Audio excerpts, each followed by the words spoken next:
Titanik cho'kmas kema sifatida yasalgan edi. Kema kapitani mahorat bobida tengsiz edi. O'sha kecha oysiz, sokin, osuda, Iceberg! va billurdek oydin edi. Shunga qaramay insoniyat tarixidagi yirik dengiz fojiasi ro'y berdi.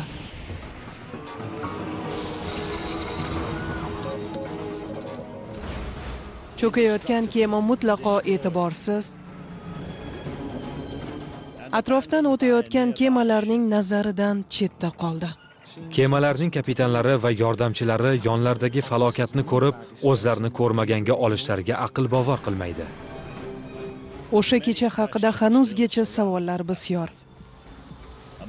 Ularning ichida eng jumboqlisi nega degan savol. Qanday qilib shunday falokat ro'y berishi mumkin?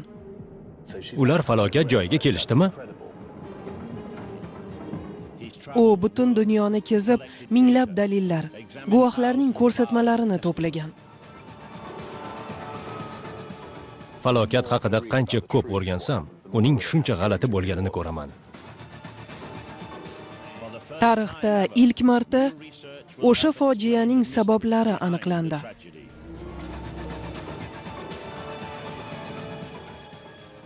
Titanik falokat tarixi.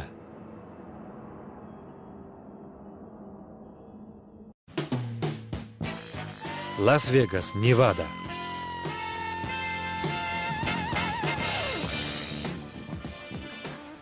Tim Maltin Titanik bo'yicha eng taniqli mutaxassislardan sanaladi.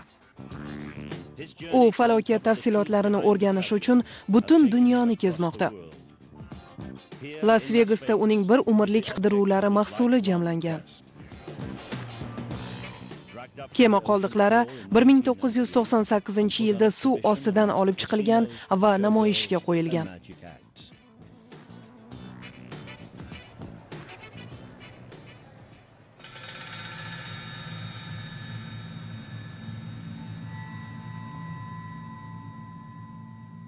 Titanikning 15 tonnalik korpus qoldig'i Shimoliy Atlantika okeanining 4 kilometrlik tubidan ko'tarilgan.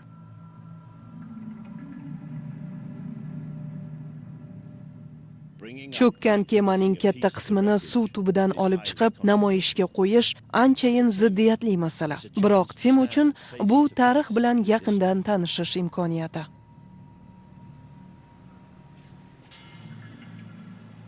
Mana u. Titanik. Belfastda 100 yil oldin yasalgan kema. Qanday mukammal yasalgani yaqqol ko'rinib turibdi. Haqiqiy san'at asari. Har bir mixparchin tabiiy qoqilgan.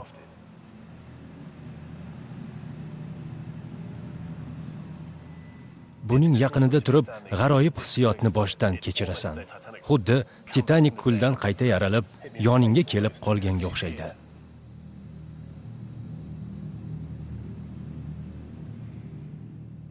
Tim bir umr o'sha tunda Shimoliy Atlantikaning muzdek suvlarida nima bo'lganini tushunishga harakat qiladi. Chunki Titanik texnik jihatdan mislsiz edi.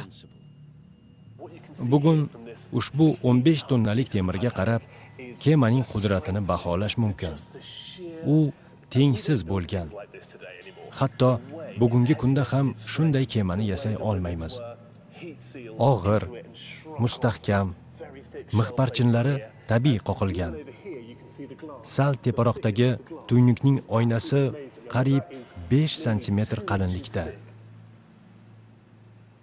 Kema xuddi jang uchun yasalgandek ko'rinadi. 1909-yil ajoyib kelgan. Shu yil sanoat inqilobining ramzi o'laroq jahondagi eng katta kemani qurishga kirishilgan. Shimoliy Irlandiyaning Belfast shahrida Titanikning tamali qo'yilgan.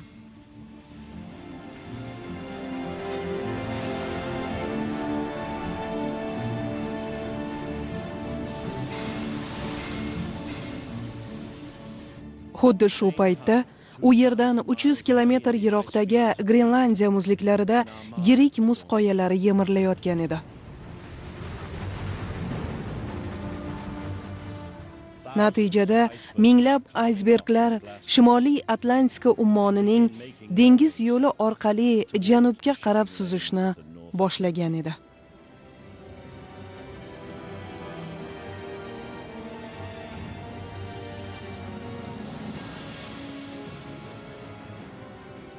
Bir 1912 yilning aprel oyida cho'kmas Titanikning ekipajiga dunyoning eng mahoratli dengizchilari yig'ildi.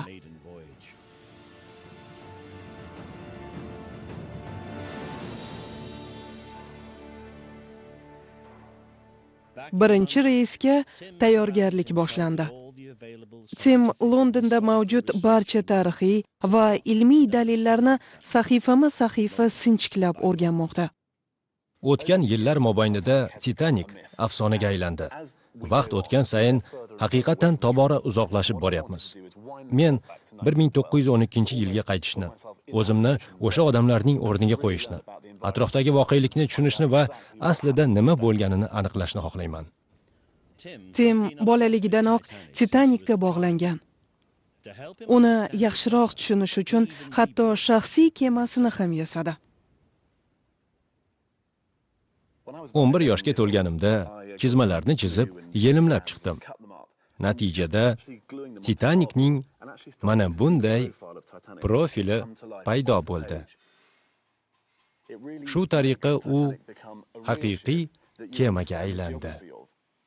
Tim bu ishda Titanikning akasi Olimpikning chizmasidan foydalandi. Ular juda o'xshash bo'lgani uchun bu juda oson ko'chdi.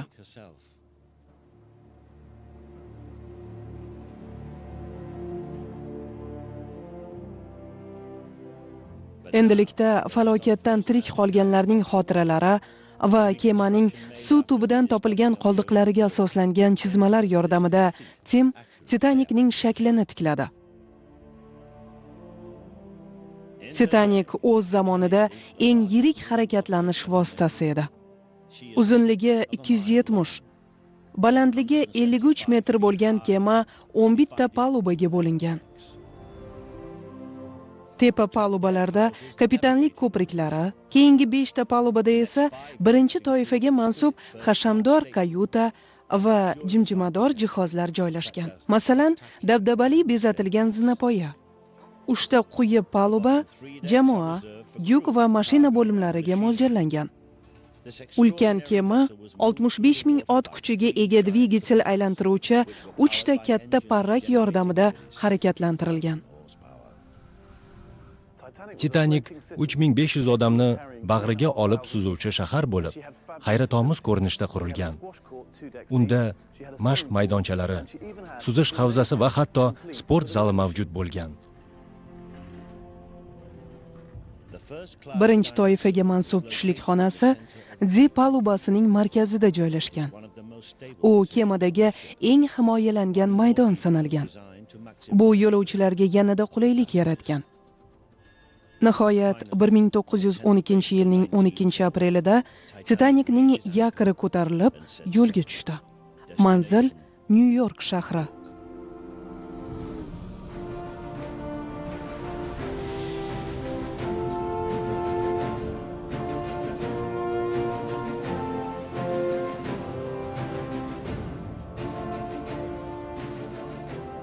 Eng yuqori tezlik 23 tugundan ko'proq.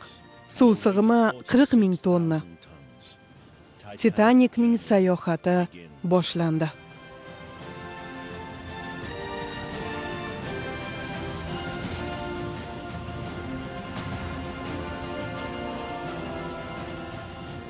Ammo avval boshdanoq mash'um alomat sezildi. Titanikka oid noma'lum dalillardan biri shuki, hali u qurilgan Belfastdayoq paraxodning ko'mir xonasida ancha jiddiy yong'in chiqqan. U shanbaga o'tar kechasi o'chirilgan.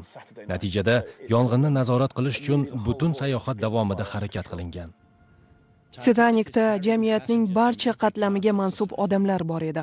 turli mamlakatlarning yuzlab muhojirlari, Amerikada yangidan hayot boshlamoqchi bo'lgan Buyuk Britaniyaliklar hamda Yevropadagi hordiqdan keyin uyiga qaytayotgan amerikaliklar. Polkovnik Archibald Greysi 4-chi West Point harbiy akademiyasining bitiruvchisi edi. U Nyu-Yorkka qaytayotgan edi.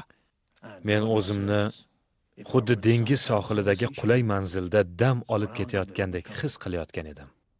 Dovulli Atlantika okeanida ketayotganimizni sezmas edik ham. Kemaning ichki xonalarida shovqin suron deyarli sezilmasdi. Ichkarida biz kecha va kunduzni farqlay olmasdik. Shunchalik mahobatli bo'lishiga qaramay Titanikda hamma narsa inobatga olingan edi. U xuddi qit'adagi eng tansiq taomli restoranga o'xshardi. Quyi palubalarda muzlatkichlar joylashgani uchun sabzavot va boshqa mahsulotlar a'lo darajada saqlangan. Di palubasidagi Parij kafesidan xuddi Fransiya sohilidagi kabi dengizni kuzatish mumkin edi. Ilgari kemalarda buning iloji bo'lmagan. Birinchi toifali restoranlarning taomnomasi 11 xil ovqatdan tashkil topgan, jumladan mollyuskalar, mol go'shti, maxsus jelelar, shuningdek shokoladli va vanilli desertlardan. Boshqa qulayliklar ham polkovnik Greysining didiga juda mos tushgan. Yakshanba kuni ertalab men odatdagi mashqlarimni bajarishni rejalashtirdim. Skvosh maydonchasiga tushib, o'ynash, hovuzda cho'milish va hokazolarga tayyorgarlik ko'ra boshladim.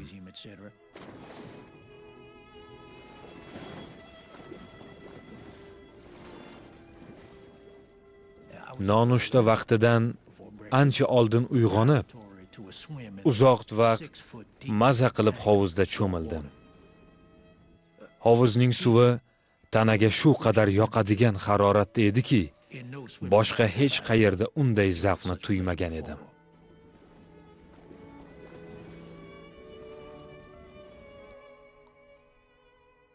Bu judayam hayratlanarli edi. Ertasi kuni tunda men okean suvlarining o'rtasida bo'laman. Hayajonimni yashirish imkoni yo'q edi.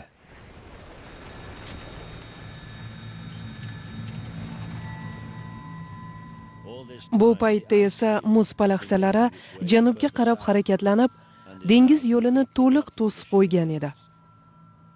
Aysberglar va muz qoyalari olg'a suzayotgan Titanik uchun haqiqiy xatarlar edi. Yo'lovchilar esa sayohatlaridan cheksiz zavq olar, so'nggi manzilga borayotganlari haqida o'ylamagan ham edilar.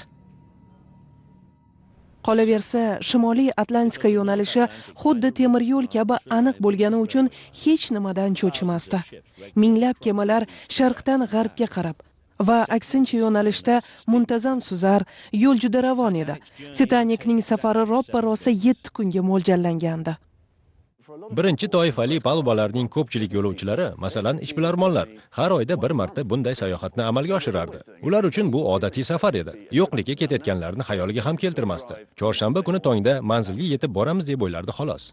14-aprel, yakshanba, soat kechki 18:30. Yo'lni kuzatuvchilar qarg'a uyi deb nomlangan xonada o'tirardi. Boshqa kemalar yo'lda aysberg borligi haqida ogohlantirishdi. Titanik unga tayyorgarlik ko'rdi. Shu bois u hech cho'chimay yuqori tezlikda oldinga harakatlanardi. New London, Connecticut. Bugungi kunda kemalarni nazoratchilarning ko'zlariga ishonib, aysberglardan himoyalanishini tasavvur qilib bo'lmaydi. Qolaversa, Shimoliy Atlantikada aysberglar harakatini kuzatuvchi xalqaro muz patrulining mavjudligidir.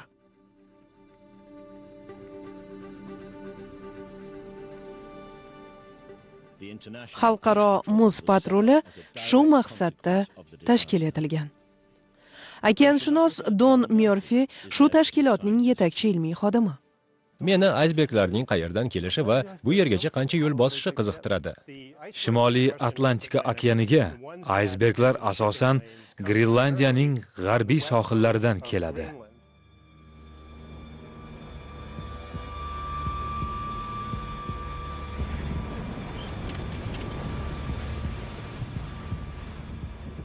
Keyin ular sohil bo'ylab harakatlanib, oxir-oqibatda Labrador yarim oroliga yetadi. So'ngra dengiz yo'nalishiga chiqib, Shimoliy Atlantika kema yo'llariga jiddiy xavf tug'diruvchi joylarga qarab oqadi.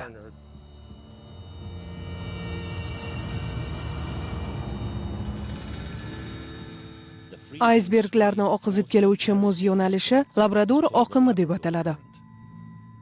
Janubga qarab 2 yillik yurishi davomida ular suv ostida haqiqiy xavfni vujudga keltiradi. Pirovardida halokatli yukni sudrauvchi ayni sovuq oqim nisbatan iliqroq Gulf Streamga tushadi. Bizga 1912-yil aysberglarga mo'l bo'lgani ma'lum. O'sha yili mingdan ziyod aysberg Shimoliy Atlantika okeanidagi kemalarning yo'liga oqib kelgan. Boshqa yillar esa bu ko'rsatkich ancha kam, 500 ta bo'lgan. Demak, o'sha yili qish qattiq edi. Aysberglarning bunchalik ko'pligi Labrador oqimi ularni suv yo'llariga keltirganini anglatadi. Shu o'rinda Labrador oqimining joylashuv manzili va uning aysberglarni saqlovchi sovuq suviga ham alohida e'tiborni qaratish kerak. Bugungi kunda kema yo'lidagi aysberglarni yetarlicha aniqlikda aytib beruvchi texnologiyalar mavjud.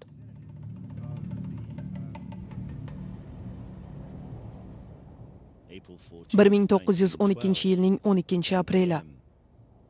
Soat kechki 10. Qisqa fursatda suv muzlash darajasida soviydi. Shunga qaramay, dengiz sokin, osmon yulduzlarga to'la edi. Shu bois to ufqqa qadar ravshan ko'ringan. Kemaning xavfsizligi vaqt ofitserlari va yo'l kuzatuvchilari Frederick Fleet hamda Reginald Lee'ga bog'liq edi. Falokat sabablaridan biri yo'l qarovchilarida durbinning yo'qligi bilan izohlanadi. To'g'ri, ularda durbinlar bo'lish kerak edi, ammo bu sayohatda yo'q edi. Biroq tadqiqotning barcha nozik jihatlarini yaxshilab o'rganib, Transatlantikaning barcha kemalari kapitanlari fikrlarini o'qib chiqib, o'sha kuni oddiy ko'zlar bilan ham aysberglarni ko'rish mumkin ekaniga amin bo'ldim va Titanic kapitan yordamchisiga albatta durbin ham kerakligini tan olasiz. White Star Line kema kompaniyasining Titanic va boshqa kemalari yo'l kuzatuvchilarining hushyorligi bilan maqtanar edi. Havo ochiq paytda ular oddiy ko'z bilan ufq tomondagi aysbergni 20 daqiqa oldindan payqashlari mumkin edi. Bu kapitanlar uchun yetarli vaqt sanalgan.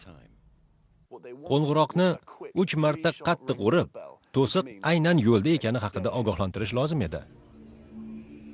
Titanic xizmatchilari ba'zi yo'lovchilariga kechki payt qovoqxona eshiklarini lang ochib qo'yar edi.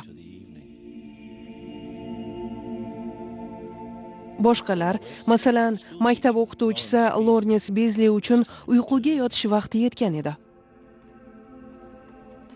U D palubasidagi o'z kayutasida edi. Tun sukunatini faqat sovutish tizimidan kelayotgan shovqin buzardi xolos. Xizmatchilar yo'laklar bo'ylab g'ovur-g'uvur qilib yurardi. Deyarli barcha yo'lovchilar kayutalariga kirgan edi. Ba'zilar allaqachon uyquga ketgan, boshqalar endi uxlashga hozirlanar, qolganlar esa pastda yig'ilib o'zaro qizg'in suhbatlashar edi. Titanicning dvigatellari bor quvvati bilan ishlardi. U 22 tugun, ya'ni soatiga 40 kilometrdan ortiq tezlikda harakatlanar ekan, qariyb eng yuqori tezligiga erishgan edi. Titanic halokatining asosiy sabablaridan biri sifatida uning juda tez suzgani keltiriladi. Ammo barcha kapitanlar kema havo ochiq paytda eng yuqori tezlikda harakatlanish xavfsiz ekanini ta'kidlaganlar. Boshqa bir ma'lumotga ko'ra, o'sha paytda kapitan Smith mast bo'lgani aytiladi. Lekin dengizda kapitanlarga ichish qat'iy taqiqlangan edi. Qolaversa, u eng yaxshi kapitanlardan biri bo'lib, muhtasham kema uchun mas'ul odam hisoblangan. U juda mashhurligi tufayli millioner kapitan degan laqab olgan. Hamma ishni qoidasiga binoan bajargan. O'sha kecha havo mutlaqo ochiq edi. Shu bois kapitan Smit ham boshqa barcha kapitanlar qiladigan ishni qilgan. Yo'lni doimiy kuzatishni buyurgan. Sababi qo'shimcha hushyorlik ortiqchalik qilmas. Boshqa kemalar bilan ma'lumot almashish shart edi. Kechqurun 137 metr uzunlikdagi Californian paraxodi 3 ta yirik aysbergning yonida o'tib ketadi va bundan barcha kemalarni ogohlantiradi, jumladan Titanicni ham. Taxminan soat kechki 10 dan 30 daqiqa o'tganda Californian qariyb 50 kilometr uzunlikdagi va 5 kilometr kenglikdagi yirik muz maydoni o'rtasida siqilib qoladi.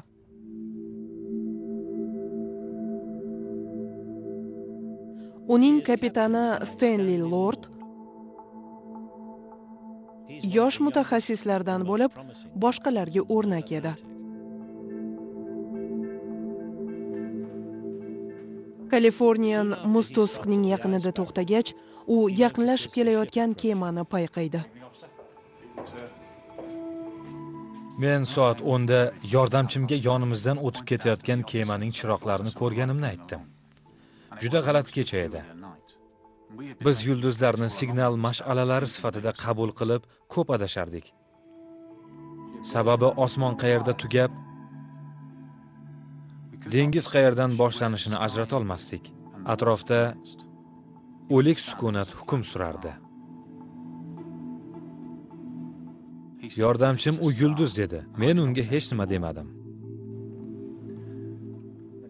Keyin radio telegrafning yoniga borib, yangiliklarga quloq tutdim. So'ng aloqachini o'chiratdim.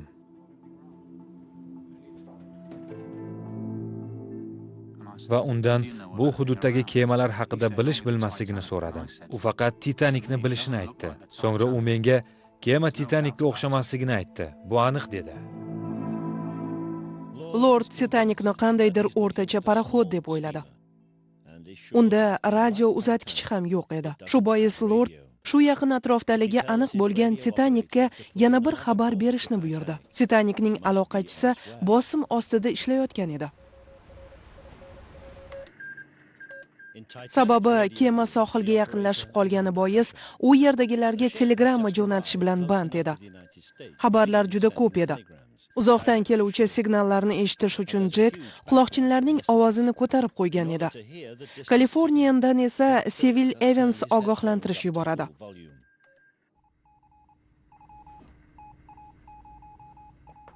Biroq u Titanic qanchalik yaqinlashib qolganini anglay olmaydi.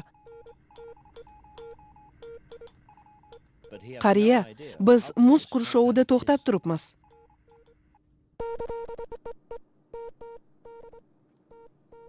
Phillips xabarni oladi, biroq ishidan chalg'ishni istamaydi. Bas qil, men Ris burni bilan ishlayapman. Evans xabarni yetkazadi va 16 soatlik ish vaqtini tugatib, yotog'iga kiradi. U Californian paraxodining yagona aloqachisi edi.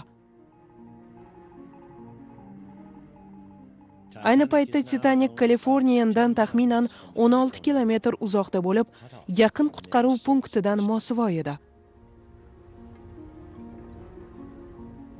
Soat 23 dan 30 daqiqa o'tdi. Titanic muz maydoni orasida jadal ildamlab bormoqda. Chunki hamma yo'l qarovchilar aysbergni o'z vaqtida ko'rishlariga qat'iy ishongan.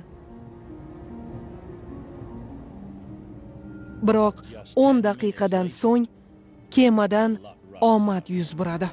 Oldinda muz! Oldinda aysberg! Aysberg bilan to'qnashuvga 20 daqiqadan kam vaqt qoladi. Uni qariyb to'qnashuv oldidan payqashadi. Nimadir katta xato bo'lgan.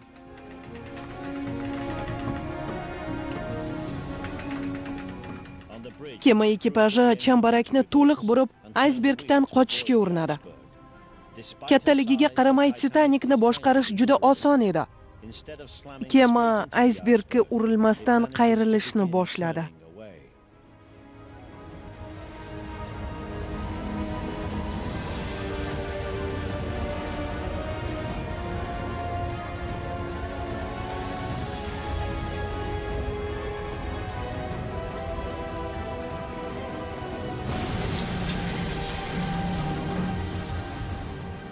Shunga qaramay, ulkan muz bo'lagi Titanikning sirtiga uriladi.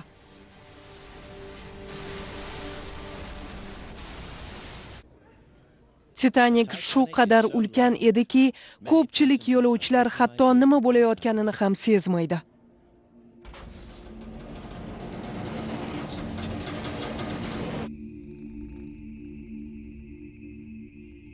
Lornis Bizli kemaning dum qismidagi dip palubasida edi. Men qo'qqisdan dvigatel tomonidan siltanishga o'xshagan harakatni payqadim. Faqat shu. Hech qanday zarba yoki tebranishni ilg'amadim. Ikkita og'ir jismning to'qnashuvi sezilmadi. Shunchaki tezlikni oshirishdi deb o'ylabman.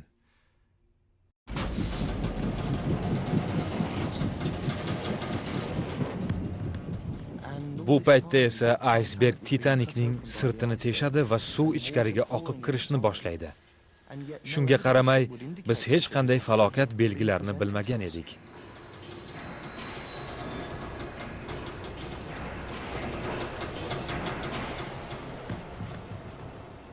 Bugungi eng noto'g'ri fikrlardan biri kemaning yaxshi qurilmagani bilan bog'liq.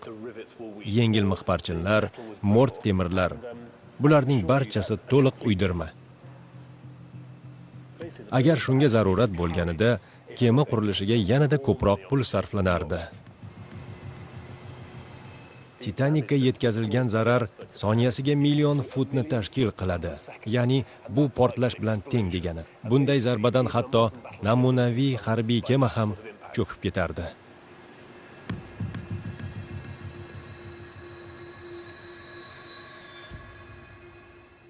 Kemaning dum qismi boshqaruvidagi starshina Thomas Rowe eski moychiroqlar o'rniga o'rnatilgan elektr chiroqlaridan hayratda edi. Chiroqlar atrofida sovuq havo tufayli rangli tasvirlar paydo bo'lgandi. Rowe ularga mahliyo bo'lib qoldi.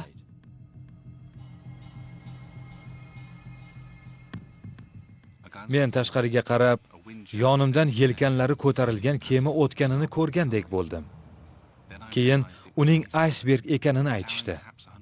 U suvdan 30 metr balandda ko'tarilib turardi. Keyin u kemaning orqasida qorong'ulikka g'oyib bo'ldi.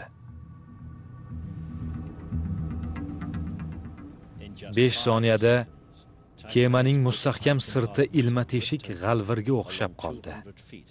Bahaybat, cho'kmas deya ta'riflangan kema og'ir yaralangan edi.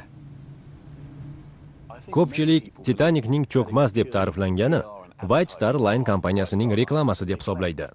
Lekin tarixiy manbalar bilan tanishar ekanmiz.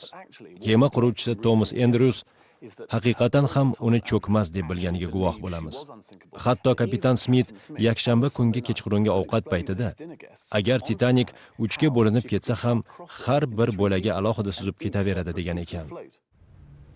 Titanikning 16 ta suv o'tkazmaydigan bo'lmasi bo'lgan. Ular boshqa bir kema bilan to'qnashuv sodir bo'lganda ham cho'kib ketmaslikka mo'ljallangan. Hatto oldindagi 4 ta bo'lmasi suvga to'lgan taqdirda ham kema suzib ketaverar edi.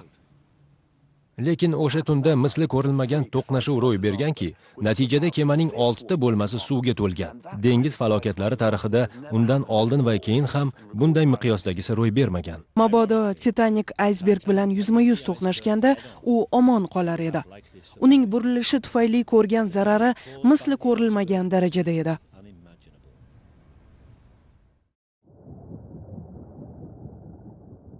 To'qnashuvdan so'ng Lorens Bizli nimadir sodir bo'lganini tushunadi. Men kemaga jiddiy ziyon yetdi deb o'ylamagan edim. Mutolaani davom ettirdim. Xizmatchilarning pichirlashlari va qo'shni kayutadagilarning ovozlarini eshitib turdim. Boshqa hech qanday shovqin yo'q edi. Qichqirishlar ham, trevoga signali ham.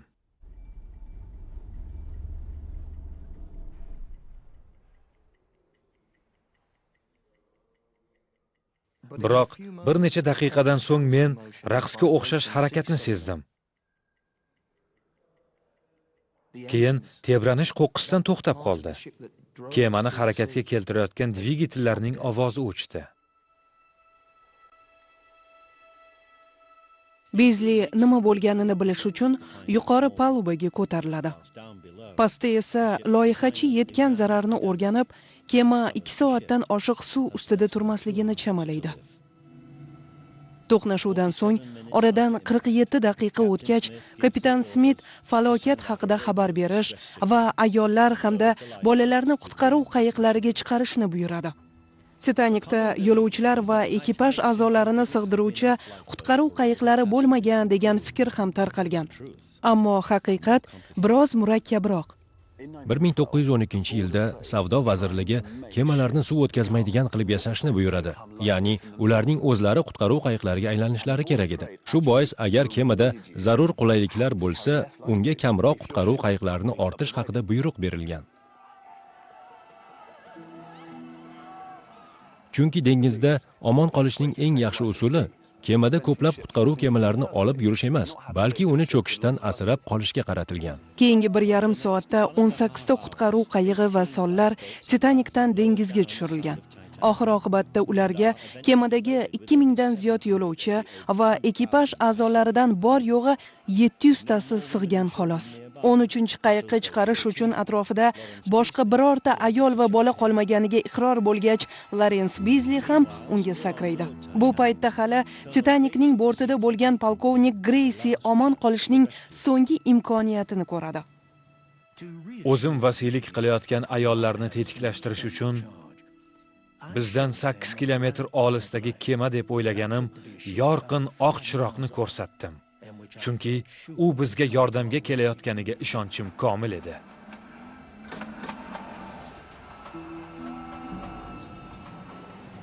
Kapitan Smit yaqindagi kemalarga yordam so'rab xabar berishni buyuradi. Tezroq yetib keling, biz cho'kayapmiz degan ma'noda. Lekin javob olishning iloji bo'lmadi. Afsuski, chiroq yorqinlashish o'rniga xiralasha boshladi. Keyin butunlay g'oyib bo'ldi.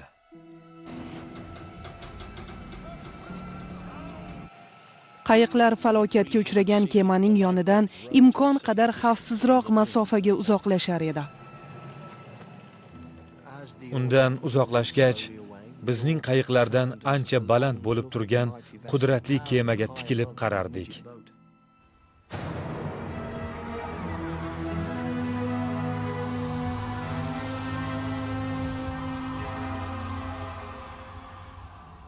Bu men guvohi bo'lgan eng ayanchli tomoshalardan biri edi.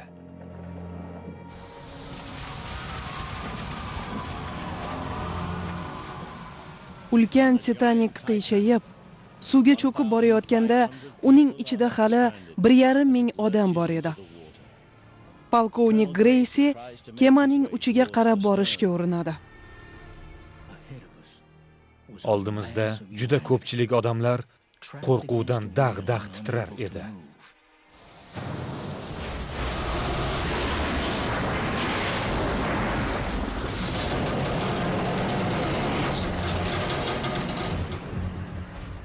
Kema qo'qqisidan oldinga qarab og'a boshladi. Ular singan palubaning o'rtasida qolishdi yoki arqonlarga osilib olishdi. Yo kemaning bir qismi bilan birga suvga g'arq bo'lishdi.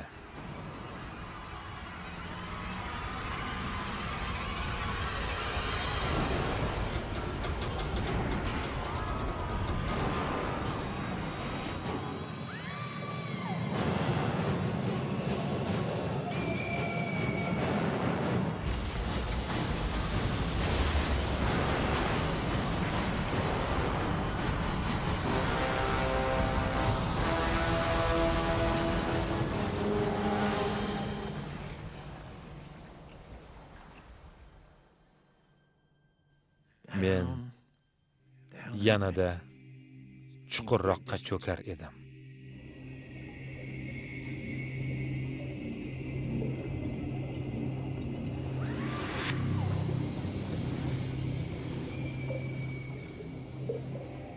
Masofa uzoqlashar edi. Nazarimda nafasimni juda uzoq vaqt ushlab turganga o'xshayman.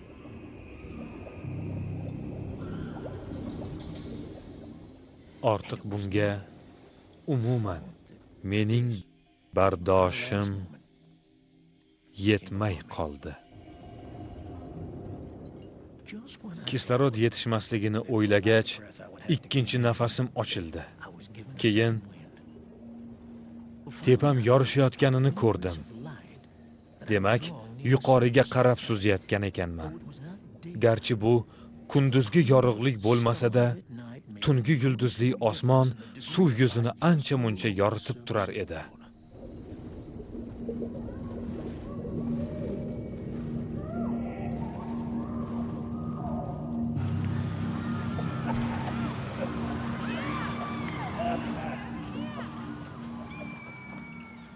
Oxir oqibatda Greysi qayiqqa chiqib oladi.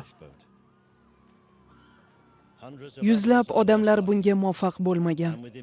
Shu bois ular bir necha daqiqada muzdek suvda vafot eta boshlagan.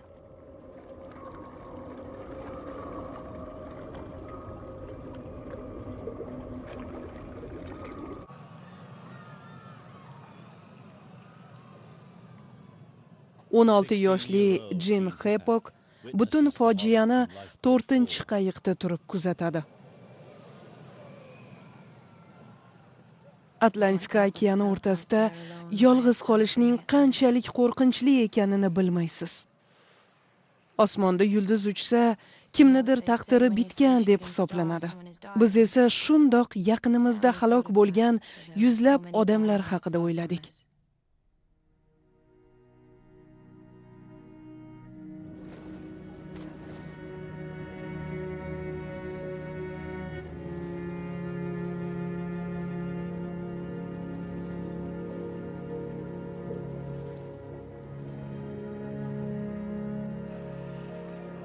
Odamlar sovuq suvda muzlab qolishadi. Tirik qolganlar esa faqat yordamga kelmagan sirli kema haqida xayol qiladi.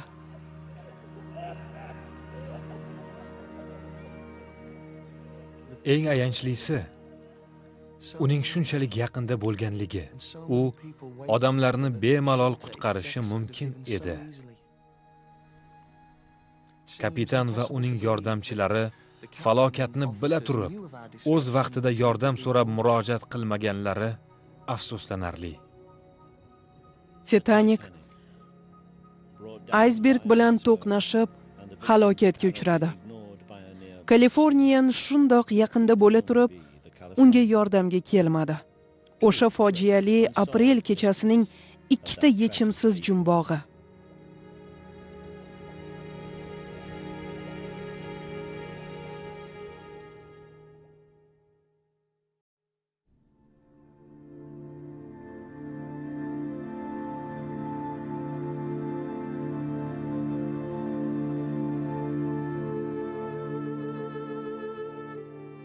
Ayni falokat tufayli jami 1517 kishi, erkaklar, ayollar va bolalar halok bo'ldi. U haqidagi xabar butun dunyoni junbushga keltirdi. Butun bir avlodning ulkan umidi sanalgan Titanik halokatga duchor bo'ldi. Muqaddas Antoni yarimoroli, Newfoundland.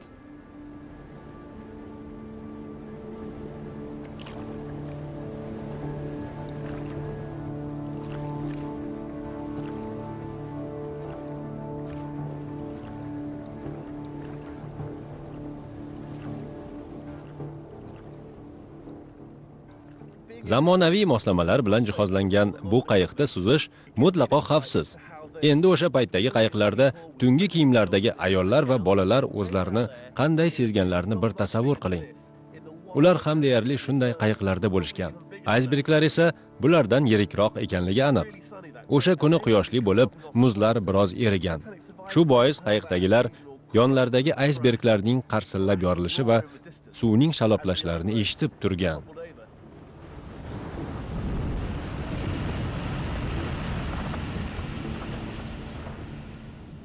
Kapitanning 4-yordamchisi Titanikning shturmani Boxhol cho'katganlarning qichqiriqlari tinishi bilan muz bo'laklarining qarsillaganini eshitgan. Men ham hozir bu yerda bo'lib, shunday tovushlarni tinglayapman. Tim barcha ma'lumotlar, guvohlarning ko'rsatmalari va ilmiy tadqiqotlarni chuqur o'rganib chiqib, falokat haqida chuqur bilimga ega bo'lgan. Unga oid materiallar juda ko'p. Titanik halokati tarixda eng batafsil hujjatlashtirilgan hodisalardan sanaladi. Chunki u rasmiy jihatdan ham jiddiy o'rganilgan. Nyu-York va Londonda guvohlarga 50 mingta savol berilgan. Falokatdan omon qolganlar sohilga chiqishlari bilan muxbirlarga voqeani biroz bo'rttirib intervyular bergan. Meni esa asl hodisa tafsilotlari ko'proq qiziqtiradi. Titanik fojiasidan omon qolganlar ichida polkovnik Greysi, Lorens Bizli va Jim Hepek borligini aytib o'tdik. Shuningdek, yo'l qarovchilar Frederik Fleet va Reginald Lee ham. Kaliforniyan kemasidan esa kapitan Lord va shturman shogirdi Gibson. Ularning har biri o'sha kechadagi fojiaga guvoh bo'lishgan. Hammasi so'roqqa tutilgan va rost gapirishlari to'g'risida qasam ichishgan. Mutaxassislarning minglab sahifalik xulosalarini o'qib chiqqan Tim fojiani tushuntirgan ko'plab dalillarni qayta tekshirdi. Kemaning yo'l qarovchilari tajribali bo'lishgan. Eng mahoratli ekipaj a'zolari. Tabiiyki, Titanik boshqa kemalarga nisbatan mustahkamroq qurilgan edi. U kichik tepki yordamida osongina burilar edi. Falokatni keltirib chiqargan barcha sabablarni sinchiklab o'rganish orqali ularning hammasida asos borligini ko'rasiz va xo'sh, Titanik halokatining asosiy sababi nimada edi deb o'ylab qolasiz.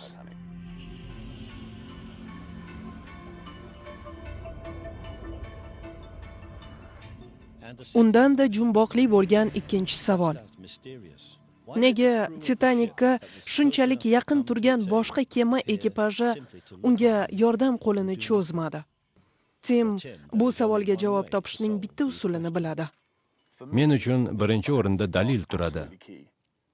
Titanik mavzusiga oid yuzlab afsonalar mavjud. Meni esa faqat o'sha yerda bo'lgan odamlarning og'zidan chiqqan gaplar, ular asosida chop etilgan maqolalar qiziqtiradi.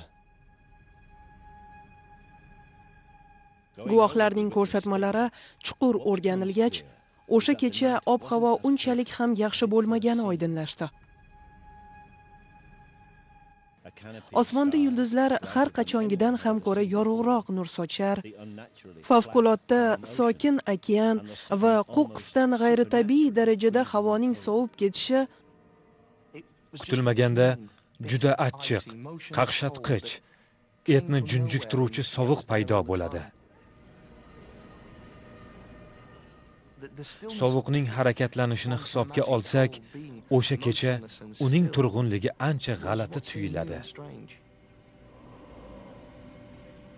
Hatto tajribali ekipaj a'zolari ham vaziyatning tushunarsiz ekaniga e'tibor qaratadi. Charles Lightoller kema kapitanining ikkinchi yordamchisi bo'lgan. Lightoller havoning sovuqligi yarim soatda -4 darajaga tushib ketganini aytadi. Kema duradgori kemadagi ichimlik suvi muzlab qolmasligi uchun pastga olib kirib qo'yadi. Vaholanki, biroz oldin u palubada quyosh vannasini qabul qilayotgan edi. Barcha tirik qolganlar havoning qo'qqisdan keskin sovib ketganini ta'kidlagan. Shu bois men ob-havoning darajasini o'rganish orqali falokatning asl sababini aniqlashimiz mumkinligi ehtimoli haqida o'yladim. Titanikni nafaqat ulkan aysberglar kutib turardi. Aftidan bu fojianing ortida yana bir mudhish xatar turganga o'xshaydi. Muqaddas Antoni yarimoroli, Newfoundland.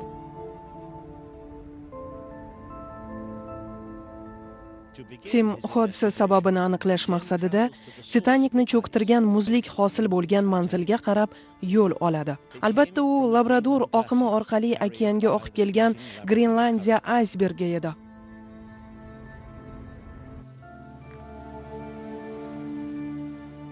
Hatto bugungi kunda ham suv oqimi Shimoliy Atlantikadagi kema yo'llariga xavfli aysberglarni oqizib keladi.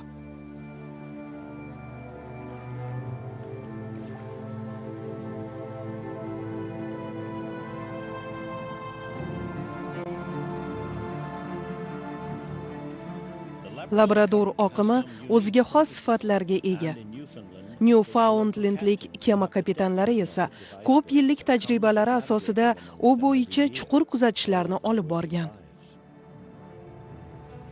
Biz ko'zlarimiz orqali aysberglarni aniqlaymiz. Pol Alcock. Bu yerda suvlar ancha sokin. Bu Labrador oqimi degani. Shu bois muzlik sohilga juda yaqin. Aysberglarni aynan mana shu oqim bu yerga oqizib keladi. Ularning 8 dan 7 qismi suv tagida bo'ladi. Ya'ni asosiy qismi pastda harakatlanadi.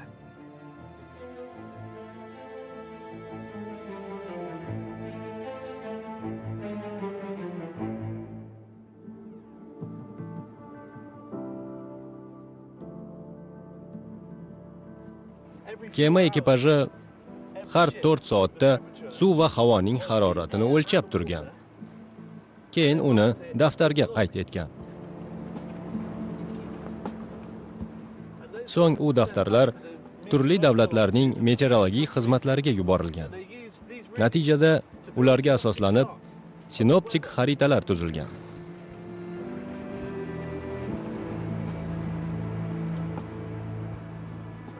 Bu yerda suvning harorati Selsiy bo'yicha 15 daraja, Labrador oqimidagiga nisbatan ancha iliqroq.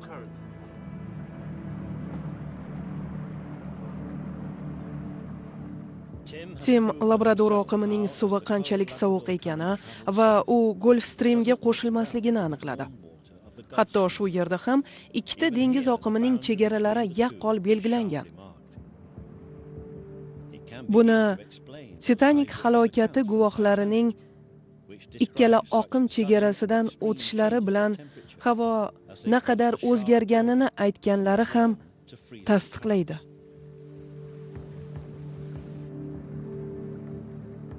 Bugungi kunda hatto eng zamonaviy texnologiyalarga ega bo'lgan dengizchilar ham Labrador oqimidagi aysberglardan juda xavotirlanadi.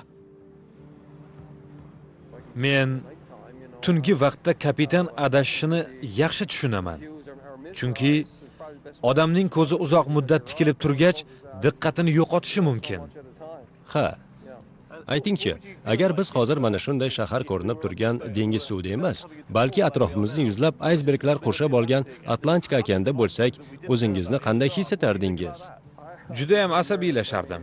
Chunki shu yerda turib ham atrofimizdagi aysberglar kemamizga qanchalik ziyon yetkazishini yaxshi bilaman. Shu bois ochiqni aytsam qattiq qo'rqardim. To'qnashuvdan qochish uchun yana bir nechta ko'z kerak degan bo'lardim. Bunisi aniq. Ha, gapingizga qo'shilaman. Tadqiqotini boshlar ekan Timning bir narsaga ishonchi komil edi. Titanic so'nggi soatlarda Labrador oqimining muzli suvlarida suzadi. Lekin ko'p yillar davomida hech kim u falokatga uchragan joyning aniq koordinatalarini aniqlay olmadi. Faqat 1985-yilga kelib, okean tubidan Titanicning qoldiqlari topilgach, hammasi oydinlashdi. Ayni koordinatalar Timga mudhish hodisa joyining aniq xaritasini chizishi uchun ilk ma'lumotlarni taqdim etdi. Endi vaqt salnomasini 100 yil orqaga qaytarish qolgan edi. Gamburg, Germaniya.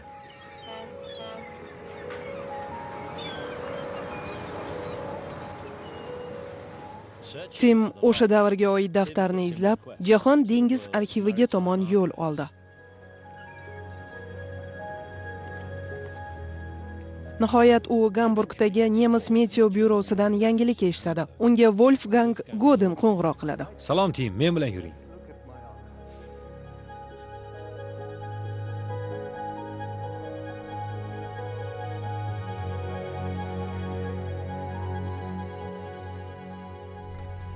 Biz hozir 1829-yildan boshlab butun dunyodan kelgan yelkanli dengiz kemalari va paraxodlarining qaydnomalari saqlanuvchi arxivga tushyapmiz.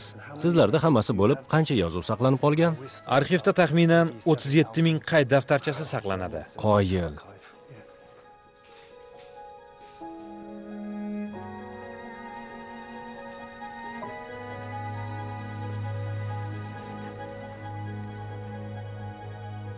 Rosti, hozir xuddi qandolat do'koniga kirgan bolakayga o'xshab qoldim. Shuncha vaqt aynan shuni axtargan edim. Biz bu ma'lumotlarni butun dunyo bo'ylab qidirdik, lekin faqat nemislargina bularni mana shunday alfozda saqlagani, ikkita jahon urushidan omon olib o'tgani hayratlanarli. Mana ular bizning ixtiyorimizda.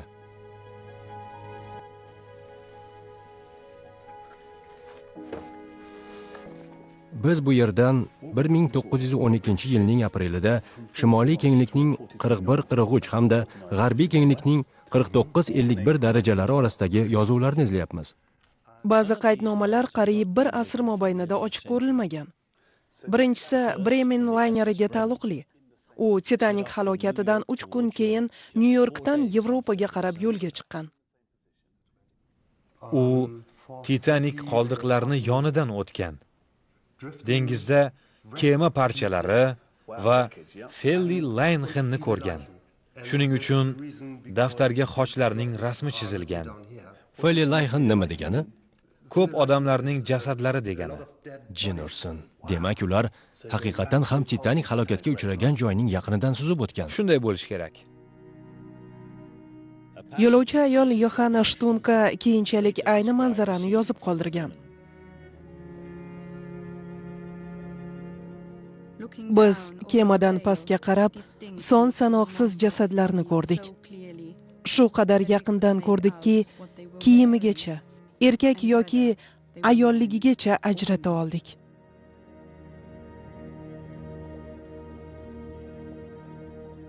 Hatto tungi ko'ylakdagi bitta ayolning murdasini ham ko'rdik.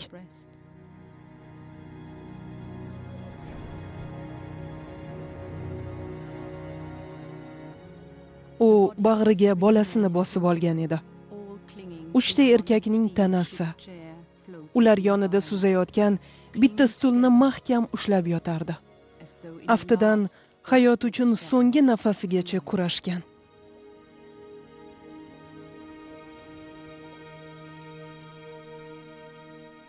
Tim falokat haqidagi ma'lumotlarning orasidan havo va suv haroratiga oid ilmiy qaydlarni ham topdi. Meni Paula Trattelnis va Deutschland kemalariga oid ma'lumotlar ham qiziqtiradi. Ular bormikan? Mana ular. Hammasi eski nemis tilida yozilgani uchun tushunish biroz qiyinroq. Ko'p o'qimaganman, ammo o'qishga harakat qilaman. Ular xuddi meteorologiya kemalariga o'xshab harakatlangan. Ekipaj a'zolari har 4 soatda havo va suvning haroratini o'lchagan. Bu hududda yirik aysberglar bo'lgan ekan. Tushunarli. Qanday koordinatalarda? 41 daraja 58 daqiqa shimoliy kenglik. Bu Titanik qulagan kenglik va 35 daraja. Bu aynan o'sha uzunlik. Ular halokat joyida bo'lishgan. Aql bovar qilmaydi. Menimcha, Paula Titanik cho'kkan joydan o'tgan so'nggi kemadir. Bizda shu haqda yozuv bor. Bu suv darajalari nimani anglatadi? Suvdagi harorat -10 darajadan 16 darajaga sovib ketganini anglatadi. Keyin 17 daraja.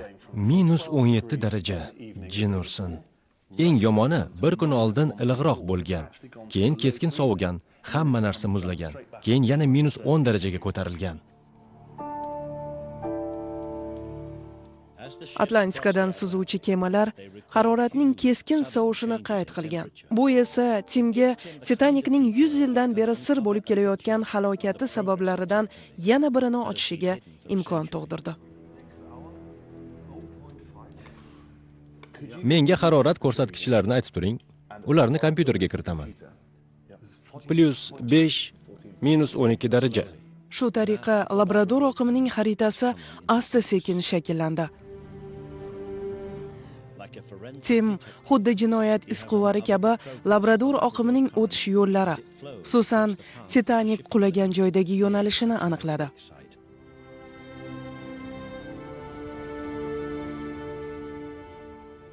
Men Titanik halokatga uchragan joydagi haroratni aniq bilganim sari shuncha ko'p ma'lumotga ega bo'lyapman.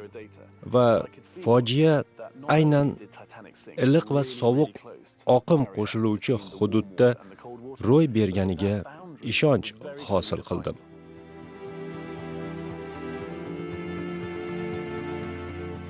Tafsilotlarga yana bir xarita qo'shilgani bois yangi ma'lumotlarga ega bo'ldik. Labrador oqimi kema yo'llarini kesib o'tar ekan, Titanik aynan muzli suvlar hududiga kirgan. Ayni fojia ortidagi dalillarni qidirish o'zining samarasini bera boshladi. Tim Titanik ayni hududga kirgani va uning qulashi bilan bog'liq g'alati hodisalar shunchaki mos kelmayotganini ta'kidlaydi.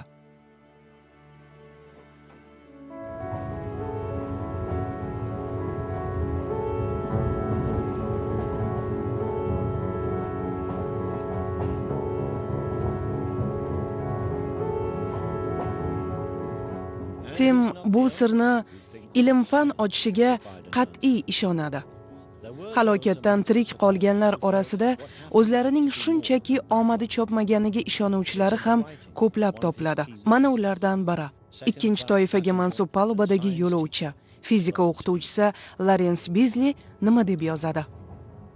U shunday deb yozib qoldirgan: Men hech qanday ma'nosiz dalillar mavjudligini bilaman, ammo ular qanday dalilligini bilmayman. To u oshkor bo'lgunicha kutishga to'g'ri keladi.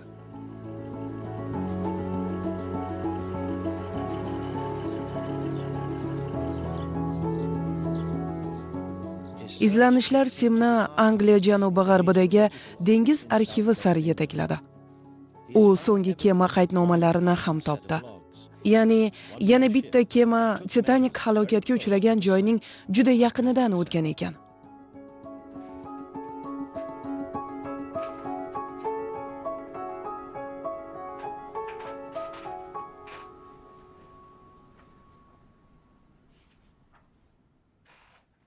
Bu yozuvlar Marunga kemasiga tegishli. U 11-aprelda Nyu-Yorkdan yo'lga chiqqan.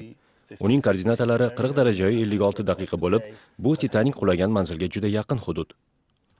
Dengiz suvi keskin sovib ketgan. Qo'shimcha qaydlarda nima deb yozilganini ko'ramiz. Aql bovar qilmaydi. Soat 8 da bu yerda katta refraksiya ko'ringan. Ufqda yorug'lik nurlarining jiddiy sinishi. Kunduzi soat 4 da ham yana bir shunday hodisa va yarim tunda eng kattasi sodir bo'lgan. Yulduzlar juda yorqin va aniq ko'ringan. Buni halokatdan tirik qolganlar yozib qoldirgan. Yulduzlar ravshan va yorug' nur sochgan.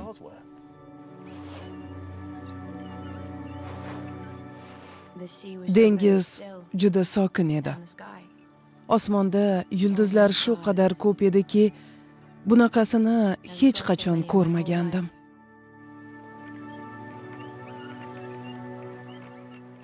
Aftidan har bir yulduz odatdagidan 10 barobar yorug'roqqa o'xshab ko'rinardi. Ular tinimsiz miltirab nur sochardi. Nazarimda buning hammasi xuddi qandaydir sahnada ro'y berayotgandek tuyulardi.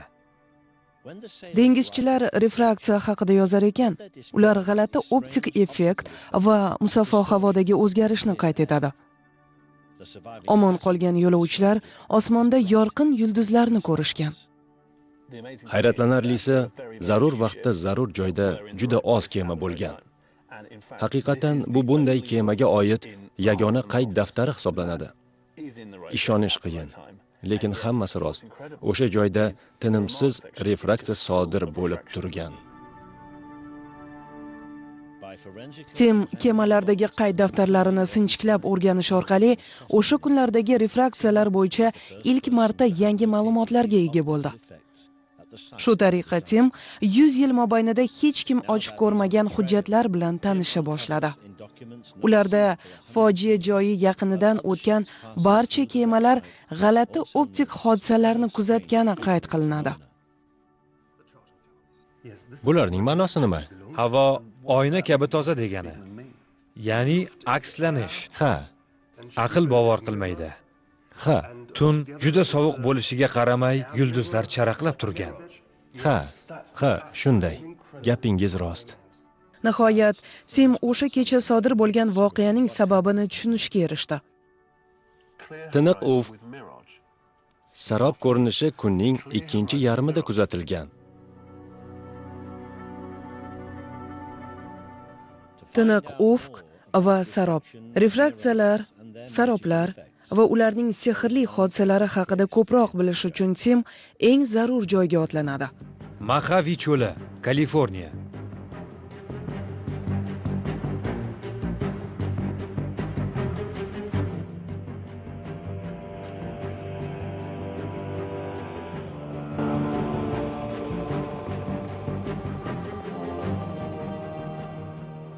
Men cho'lda ketyapman. Sarob haqida o'ylaganda birdan xayolingga cho'l va suvsizlikdan chanqagan odamlar keladi. Chunki cho'lda minglab kilometr oraliqda hech qanday suv bo'lmasligi mumkin.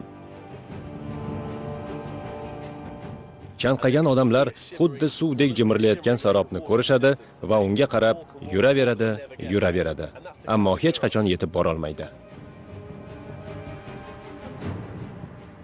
Odatda sarob shunday bo'ladi. Shu bois men odatdagi saroblar ko'p uchraydigan ushbu cho'lda ular haqida ma'lumot olmoqchiman. Tim bu yerga g'alati vizual hodisalarni o'rgangan mutaxassis bilan uchrashish uchun keldi. Fotograf Ed Derrick saroblarni quvlab yuradi.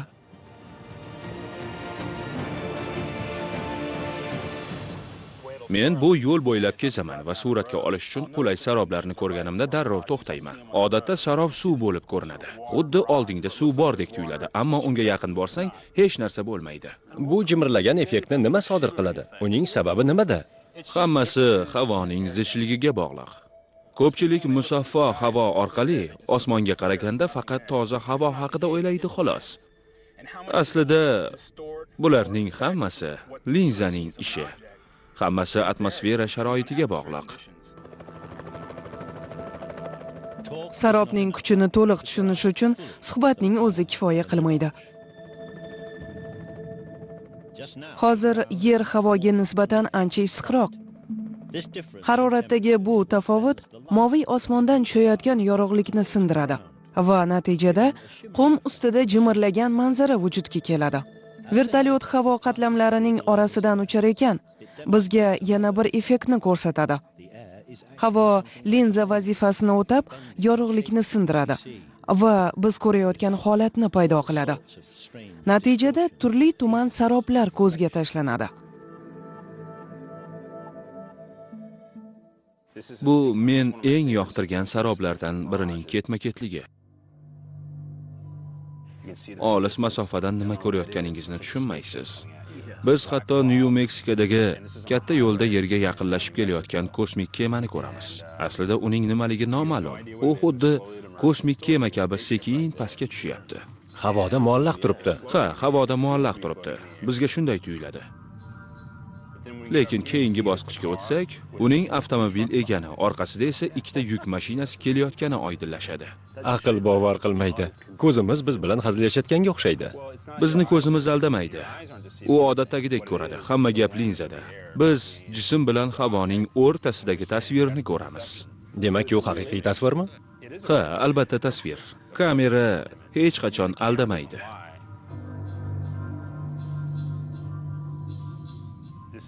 Bu atmosferaviy difraksiyaga yaqqol misol bo'la oladi. U haqqoniylikni ana shunday yashiradi. Nahotki jazirama cho'l Titanik halokatga uchragan dengiz manzarasini ifodalay olsa? Hamma o'xshashlik zichligi bilan farqlanuvchi havoning qatlamida, haroratning turfa xilligida. Bu juda to'g'ri. Chunki Titanik qoldiqlarini yig'ishayotganda havoning haroratidagi keskin o'zgarish qayd etilgan. Oraliq masofa 1 kilometrni tashkil qilgan xolos. Bu havo haroratidagi katta tafovut degani. Sababi havoning turli qatlamlarida turlicha harorat mavjud bo'ladi. Shu bois u yerda yorug'lik sezilarli darajada singan. Hamma dalillar o'z o'rniga tusha boshladi. Tim issiq va sovuq havoning linzalari yorug'likni qanday sindirishini ko'rdi. Bu esa u yaqindan tanishgan halokat guvohlarining eski ko'rsatmalarini yaqqol tasdiqladi. Bundan ko'rinadiki, Titanik mutlaqo o'ziga xos havo sharoitida suzgan. Uning yo'lidagi iliq havo oqimi Gulfstream suv yuzasini qizdirgan. Labrador oqimi esa unga shimoldan muz bo'laklarini oqizib kelgan. Natijada dengiz yuzasida havo isiy boshlagan. va sarob uchun qulay sharoit tug'ilgach, Titanik bu hududga kirib keladi. Aysberg! Oldinda muz. Tim to'plagan dalillari asosida g'alati optik effektlar va yorug'likning sinishi oddiy dengiz tunida ham paydo bo'lishini tasdiqladi. Aslida esa o'sha tun oddiy bo'lmagan. Odamlar hali hanuzgacha bu hodisa qanday ro'y berganini va nega shunday bo'lganini tushuna olmaydi. Hodisaga guvoh bo'lgan Lawrence Beasley: tadqiqotchilar nazarimda nimanidir unutishdi. To dalillar topilgunicha xulosa chiqarmay turish lozim deydi. Men esa o'sha dalilni topdim deb hisoblayman. Bu ko'p narsalarni oydinlashtirishi mumkin.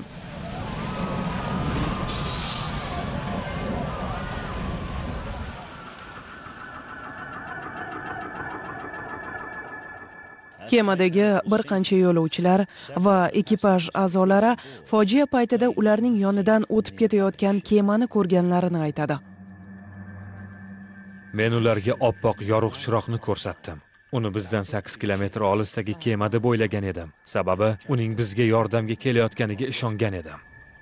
O'sha sirli kemani ko'rganlarning barchasi u bizga yordamga kelyapti deb o'ylagan. Ammo nega unda u yordamga kelmagan? Titanikning yaqinidan faqatgina Californian kemasi o'tishi mumkin edi. Biroq halokatdan bir necha hafta o'tib so'roq qilingan Californian kapitani u ko'rgan kema Titanik bo'lmaganini qat'iy ta'kidlagan. Siz u kemani ancha vaqt davomida ko'rib turdingizmi? Ha, xuddi shunday.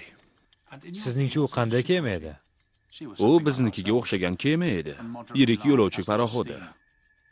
Lekin Titanic yoki White Star Line'ning shunga o'xshagan yirik kemasi emas edi. Bortida yo'lovchilar bo'lgan bo'lishi mumkin, ammo u yirik kemaga o'xshab suzmasdi.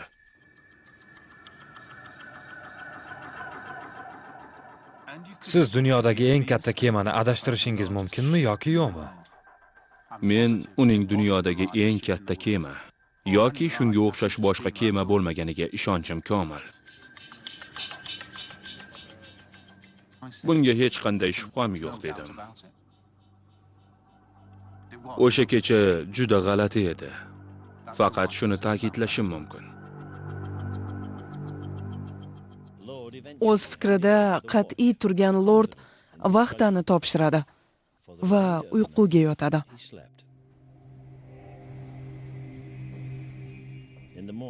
Ertalab unga Californian Titanikning qanday cho'kayotganini kuzatib turganini xabar qilishdi.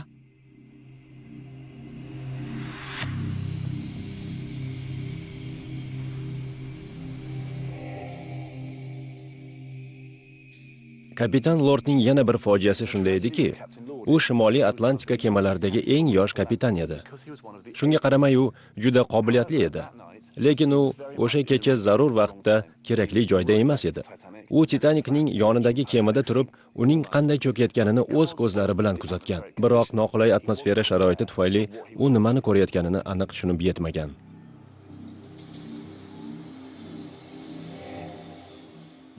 Lord har doim o'zining aybsizligini ta'kidlab kelgan. Xo'sh, aslida u nimani ko'rgan edi? Aftidan buni uning o'zidan so'rashning iloji yo'q. Biroq Timga guvohlik qilishi mumkin bo'lgan boshqa odamlar ham mavjud. Ular deyarli har kuni Labrador oqimini kuzatuvchi dengizchilardir. Salom, kechirasiz. Sizni mumkinmi? Bu suvda qanchadan beri suzasiz? Men kruiz kemasini bandargohdan uzoqlashganini ko'rganman. Nelson Pilgrim. Odatda uni ko'rmas ekanman. To'satdan o'tirgan joyimda ulkan kemaga ko'zim tushdi. U 10-15 soniyada suvga kirib ketdi. Keyin cho'kishda davom etdi va butunlay g'oyib bo'ldi. Faqat uning kumush sirtini ko'rishga erishdim xolos. Shu bois qayig'imdagi do'stim ikkalamiz bundan qattiq tashvishga tushdik va ishqilib kruiz kemasini urib cho'ktirib yubormadikmi deb o'yladik. Keyin bilsak hammasi joyida ekan. O'zimizni biroz noqulay sezdik. Shunday. Sababi biz ko'rgan manzara shunchaki optik illyuziya ekan.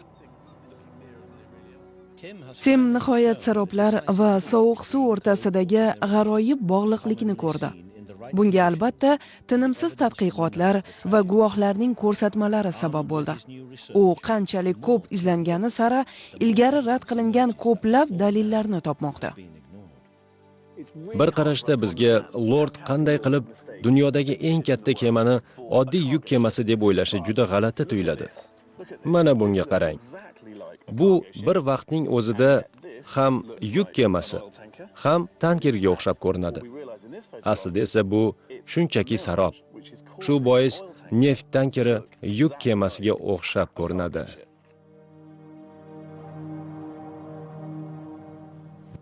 Bunday hodisani har doim suratga tushirish qiyin, lekin u shu tasmaga muhrlangan. Hayratomuz jihati, bu o'sha yagona kema. Kema sovuq havoning sinishi tufayli hosil bo'lgan sarobning mahsuli.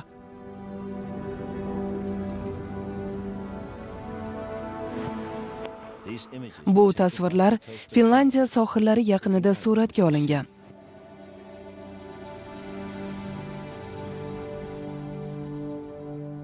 Dengiz tasvirga tushirilgan. O'tgan 100 yil mobaynida birinchi marta kapitan Lord Titanicni boshqa kema deb o'ylashi ayni haqiqat ekani isbotlandi.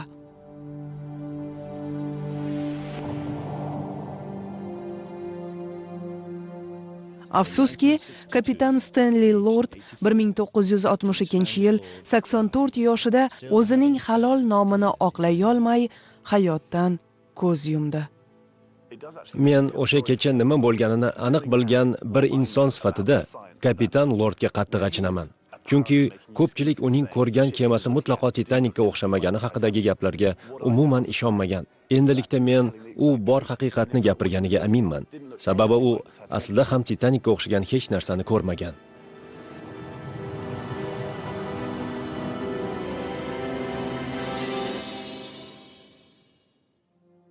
Saroblar bo'yicha ilmiy nazariyalar avvalga qat'iy nega Kaliforniyan Titanicga yordamga kelmagan degan savolga javob topib berdi. U boshqa sirlarni ham ochishi mumkin. Ya'ni o'sha kecha nima bo'lgani, nega Titanic aysberg bilan to'qnashgani haqidagi savolga ham javob topilishi mumkin. Yana bir jumboq Titanicning juda tez harakatlanishi bilan bog'liq. Ammo Timning tadqiqotlari gap bunday emasligini isbotladi. Ko'pchilik kapitanlarning tajribasi havo ochiq paytda kema bemalol juda tez suzishi mumkinligini ko'rsatadi. Titanic kapitani Smith ham shunday yo'l tutgan. Nazarimda u nimagadir chalg'igan. Yo'lni izchil kuzatishi, barcha xavf-xatarlarni e'tiborga olishi lozim edi. Xo'sh, shunday ochiq kunda ularni nima adashtirdi? Nega Titanic aysbergga borib urildi? Chunki havo to'liq ochiq bo'lgan o'sha tunda Flit va Li ufqdagi aysbergni bemalol ko'rishlari lozim edi. Trevoga ko'tarish uchun vaqt yetarli edi. Biroq o'sha kecha ularning o'zlari ham to'g'ri payqaganlaridek aysberg shundoq kemaning qarshisida turgan. Qariyb 20 daqiqa aysberg ko'zga ko'rinmagan. Tim saroblar aysberglarni ko'rishga xalaqit bergan yoki bermaganini tekshirish uchun Newfoundlandga qaytadi. Siz Labrador oqimi yaqinida g'alati yorug'likni ko'rganmisiz? Biz aysberglar g'alati ko'ringanini payqaganmiz. Ayniqsa iyul oyida. Dengizda havo sovuq bo'lganida sarob effekti ro'y beradi. Muzliklar harakati ko'zga tashlanadi. Ular ba'zan nisbatan kichik, ba'zan esa misli ko'rilmagan darajada mahobatli bo'ladi. Juda yaqqol ko'rinadi. Yo'lovchilar aysberglarning balandligi 90 metr bo'lganini ta'kidlaydi. Tabiiyki, bu sarob effekti. Chunki 1 soatdan keyin u juda ham kichkina ko'rinadi. Odamlar aysberglar bu qadar tez o'zgarishiga ishonmaydi xolos. Shu ma'noda aysberglar halokatli tarzda o'zgaradi, ko'tariladi, pasayadi, siljiydi deyish mumkin. Qorong'uda saroblar paytida aysberglarni farqlash qanchalik qiyin ekanini tasavvur qilasizmi? Albatta, tasavvur qilaman. Sarob tufayli yupqa muz bo'lagi 90 metrlik ulkan muz tog'iga o'xshab ko'rinishi mumkin. Qolaversa, dengizchilar bunday aysberglarni juda kam hollardagina yaqqol ko'ra oladilar. Yana bir jihati borki, dengiz sokin paytida dengiz qayerda tugab, osmon qayerdan boshlanishini ajratish juda mushkul. Ikkalasi aralashib ketadi. Kapitan Lord ham o'z ko'rsatmalarida o'sha kechada havo juda ochiq bo'lgani uchun dengiz qayerda tugab, osmon qayerdan boshlanishini farqlash qiyin bo'lganini aytib o'tgan. Tim yana bir marta dengizchilar tajribasi va 100 yil mobaynida e'tibor berilmagan qaydlarni o'zaro qiyoslash usulini topdi. Tuman tushgach, u butun ufq bo'ylab tarqalmadi. U oldinda edi. Men yordamchiligiga yengil tuman ko'tarilayotganini aytdim. Tumanni payqaganimda hech narsa ko'rinmasdi. Faqat Lordgina bunday vaziyatga tushmagan. Titanikning yo'l qarovchilari Frederik Fleet va Reginald Lee ham so'roq paytida xuddi shunday g'alati holat bo'lganini aytib o'tishgan. O'sha kecha juda g'alati edi. Havo haddan tashqari sovuq edi. Dengiz qayerda tugab, osmon qayerdan boshlanishini farqlash mushkul edi. Bunday holat ufqning yo'qolishi deyiladi.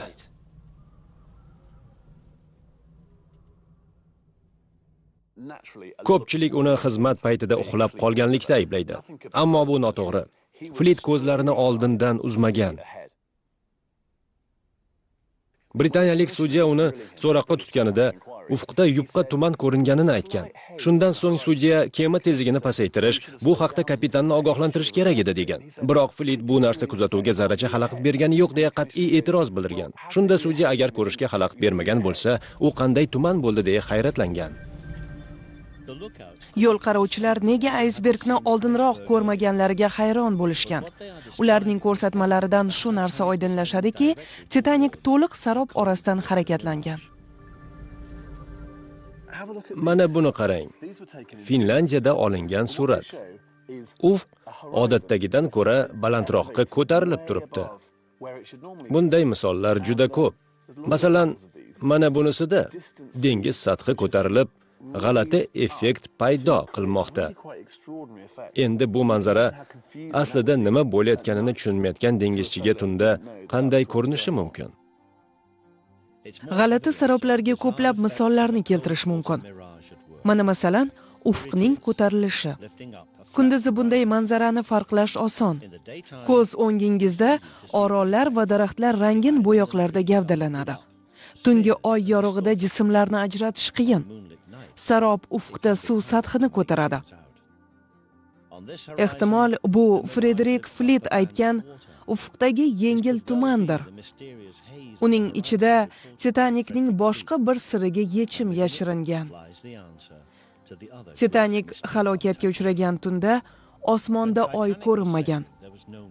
Shu bois yo'l qarovchilar aysbergni faqatgina yulduzlar yog'dusida payqashi lozim edi.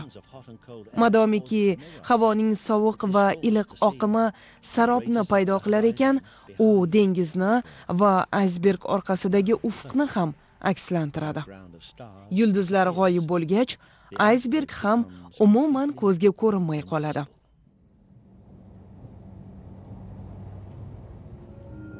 Titanik eng yaxshi kema bo'lib, eng mohir ekipaj bilan ta'minlangan edi. Aysberg! Lekin tabiatning bunday g'alati hodisasi oldida inson farzandlari juda ojiz qoldi.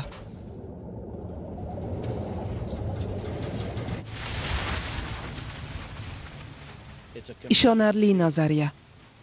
Biroq guvohlar Timga sovuq va iliq havo oqimlarining aniq qatlamlari hatto Titanik cho'kayotganda ham bemalol ko'ringanini ta'kidlaydilar. Halokatdan omon qolgan ikki kishi tuman bo'yicha hayratomuz ko'rsatmalarni bergan. Avvalo, polkovnik Archibald Gracie kema to'qnashgan joyda yupqa tuman bo'lganini aytadi.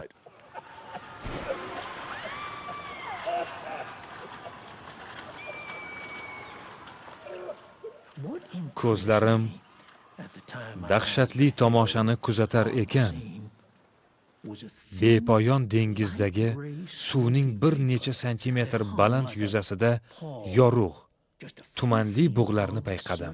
Men uning shunchaki tasavvur emas, balki aniq bug' ekaniga aminman.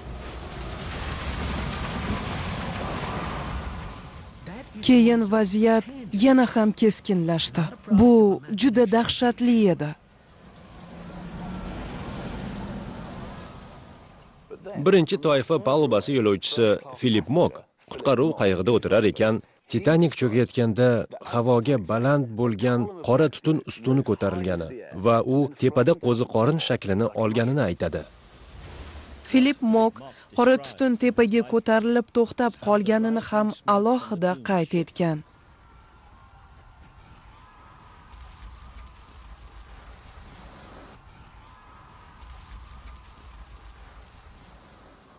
Bu ham bo'lsa, Titanik muz bilan to'qnashgan joyda sarob uchun qulay sharoit mavjudligini ko'rsatadi. Exeter'dagi arxivda saqlanayotgan xaritada Titanik halokatiga tabiatning yana bir boshqa kuchi ham sababchi bo'lgani tasvirlangan. Bu Shimoliy Atlantika okeanining 1912-yil aprel oyidagi xaritasi. Bunda Titanik Arktik balandlikning eng yuqori nuqtasida dengizga cho'kkani yaqqol ko'rinadi. Tabiiyki, bu yerda Shimoliy yarimoroldagi eng yuqori bosim kuzatiladi. Boshqacha aytganda, bu xatarli optik balandlik bo'lib, aynan Titanik to'qnashgan hududda to'plangan.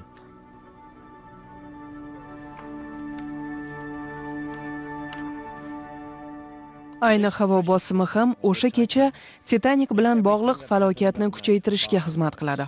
Guvohlar chor atrofda bunga yaqqol dalillarni kuzatganini e'tirof etadi. Ular sokin dengiz ustidagi tekis yassilik va osmonda miltillagan yulduzlar shu'lasi. To shu bugunga qadar hech kim buning ma'nosini to'liq tushunib yetmagan. Titanik bayni barcha tabiiy xavf-xatarlar o'zaro qo'shilgan tabiat zonasida halokatga uchragan. Ushbu g'ayrioddiy muhit Tim yechim topishga harakat qilayotgan ikkita asosiy savolda jamlangan. Nega yo'l qarovchilar aysbergni ko'rmagan? Nega Titanikning shundoq yonidan o'tib ketayotgan kema unga yordamga kelmagan? Shunday ekan, mashhur kemani inson omili tufayli halokatga uchragan deyish mumkinmi? Ayni vaziyatda mabodo aniq qotilni topish shart bo'lsa, u ona tabiatning o'zidir. Mudhish kunlarning birida u o'z farzandlarining bir nechtasini tiriklikning bag'ridan butunlay yulib oldi. Yarim tunda Titanik suvga cho'kayotib yordam so'raydi. Undan bor yo'g'i 16 kilometr uzoqdagi Kaliforniyada aloqachi Civil Evans qattiq uyquga ketadi. Lekin Titanikning iltijosi to'liq inkor etilmagan. Shturmanning shogirdi James Gibson o'sha kuni navbatchilikda edi.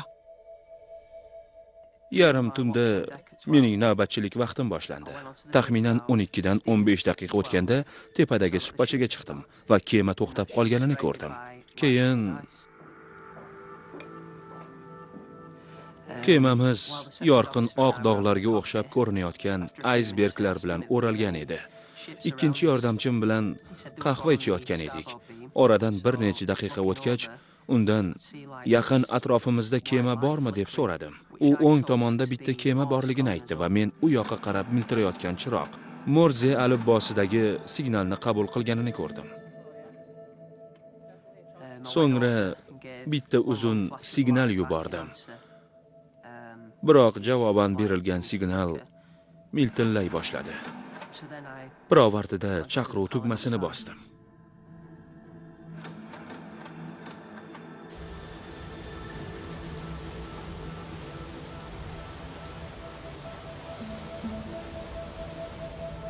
Ammo Titanikda hali umid so'nmagan edi.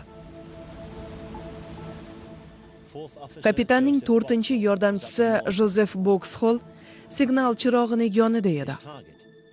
Sababi u qo'shni kemadan najot baxsh signalni qabul qilishdan umidvor edi.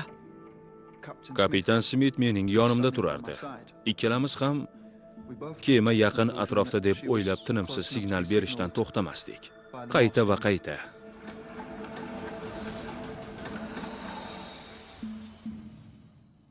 Men shu orqali e'tiborini tortishga urinardim, biroq javob ola olmadim. Kapitan esa biz cho'kayotganimiz bois ularni tezroq yetib kelishga chaqiruvchi signalni berishni buyurgan edi. Men buyruqni bajarar edim. Boxhol durbin orqali Kaliforniyadan Morze alifbosi orqali berilayotgan signalni qabul qilishga urinayotgan bir paytda, undagi kapitan Gibson Titanikdan kelayotgan signalni durbin orqali qabul qilar edi.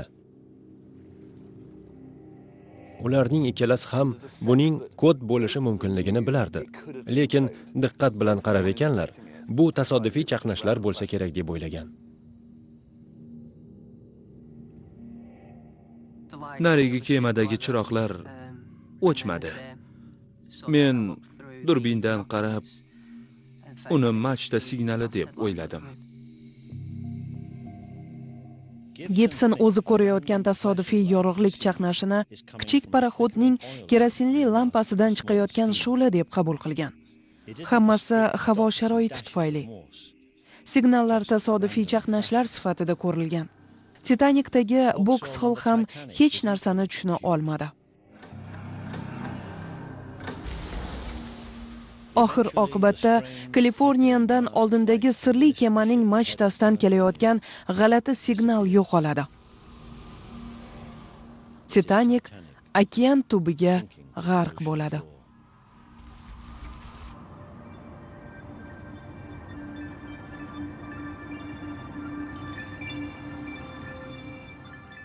Tim o'z izlanishlarini Las-Vegasdan, Titanikning dengiz tubidan olib chiqilgan bo'lagini o'rganishdan boshlagan edi. U aynan shu yerda, Las-Vegasda ayni muammoning so'nggi jihatini topdi. Men ko'p yillar mobaynida bir-biri bilan bog'lanishga harakat qilgan ikkala kema pirovardida nega o'zaro muloqot qila olmaganining sababini o'rgandim.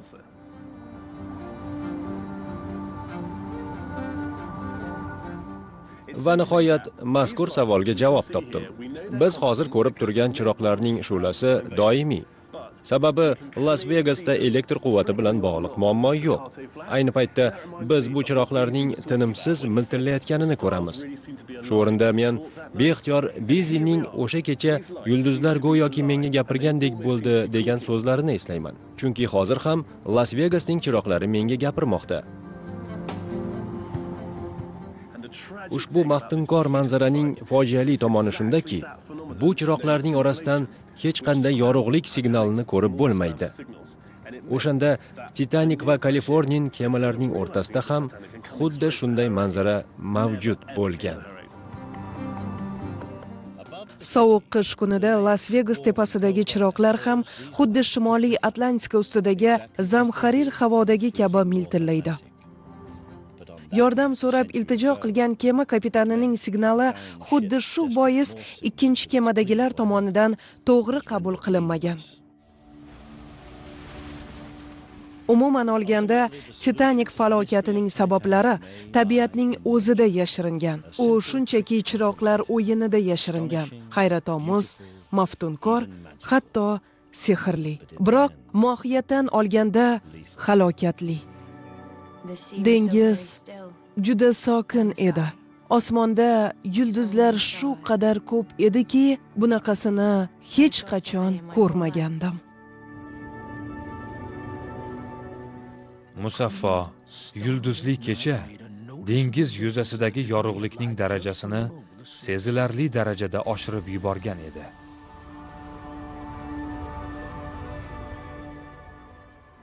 Aftidan yulduzlar shu qadar yaqindan nur sochayotganga o'xshar va shu qadar yorqin ediki, ilgari hech qachon bunday bo'lmasdi.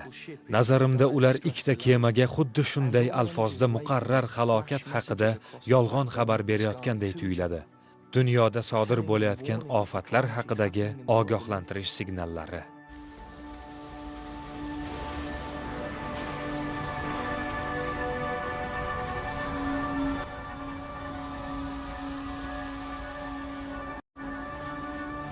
Программа озвучена студией ARC TV.